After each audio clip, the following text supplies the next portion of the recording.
les power chords. Les power chords, la formule est simple, c'est une tonique et une quinte dans n'importe quel ordre, on va créer un power chord. Une tonique et une quinte. Deux notes. On peut en jouer 4 à la fois, mais pourvu que ce soit des toniques et des quintes. Exemple. La formule la plus courante du power chord, on prend l'index sur n'importe quelle corde, mettons de la grosse corde, et on trouve une quinte. La quinte est toujours égale, 2 frettes plus loin sur la prochaine corde. On peut prendre n'importe quel doigt. L'index, deuxième doigt. La guitare, ça ne dérange pas, on prend ce qui est confortable pour nous. Moi, je prends toujours mon petit doigt. Je trouve plus confortable. OK. Maintenant, les power chords, il n'y a pas juste les notes, la façon qu'on... Mais c'est comme n'importe quelle sorte d'accord. Il y a une façon de les jouer pour que ça soit cool. Les power chords, on ne joue pas ça sur le bout des doigts de façon timide. On crank le volume et on arrache.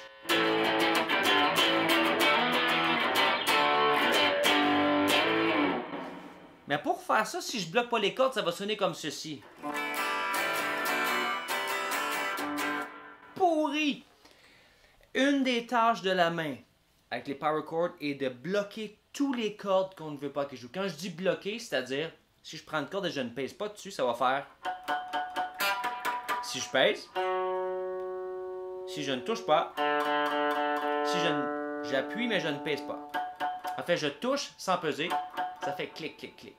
Alors, quand on joue un power chord, mettons je prends ici, oui, je joue celle-là et celle-ci.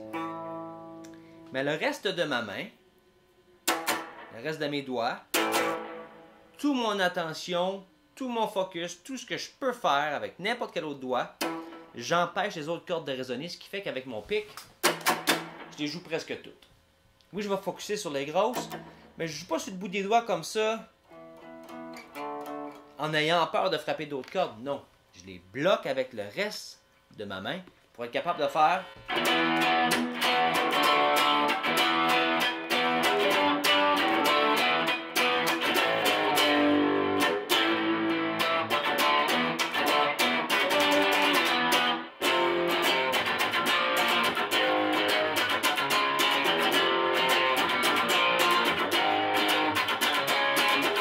Si on remarque ici ce qui se passe, je joue les notes,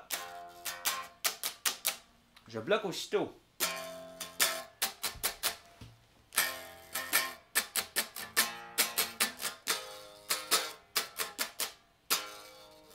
Je joue ici, aussitôt on bloque. Ça, c'est le truc pour avoir des power chords efficaces. Oui, on peut les faire principalement, dépendamment des chansons, sur les deux grosses cordes.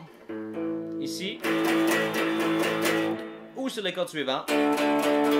La façon que ça marche, c'est écrit D. Ça va être écrit D5 ou A5 ou E5. Alors on va mettre la note, l'index sur un D et on fait la forme du power chord. D5 ou A5, G5. Et ça se déplacer sur les notes comme ça. Les cordes ouvertes, c'est le même principe, sauf que si j'ai une corde ouverte, je garde le même intervalle. Alors, ma tonique est ici, la corde suivante, 2 frettes plus loin. Ça marche ici. Sur les 3 premières cordes. Oh, pardon. Aussitôt qu'on va aller passer par-dessus la corde de B, à cause de la façon que la guitare est accordée, tout le reste, il faut compenser d'une frette. Alors, la power chord aurait cette forme-ci.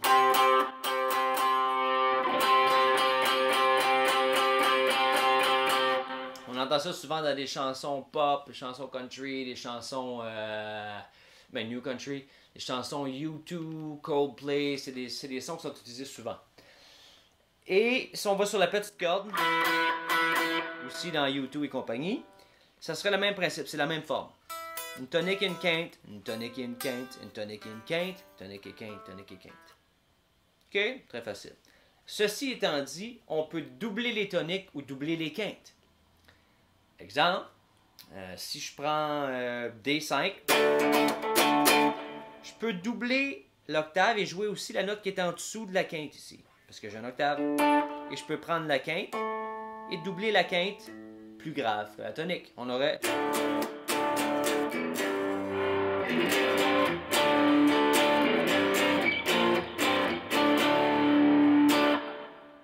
OK? Ou juste doubler la quinte et pas l'octave. et ainsi de suite. Le même principe s'applique si on est sur la corde de E. Je peux doubler l'octave. Mon power chord de base. Et je double l'octave juste en dessous. Ça nous fait un power chord à 3 doigts. Encore important de bien bloquer le reste des cordes. Oh, là j'ai entendu une tierce mineure. Ne pas peser dessus, mais juste de bloquer.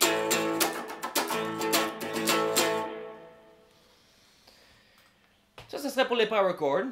En tuning normal, souvent les gens vont s'accorder en ce qu'on appelle drop D. On prend la grosse corde, on la met en D. Voyons la suite.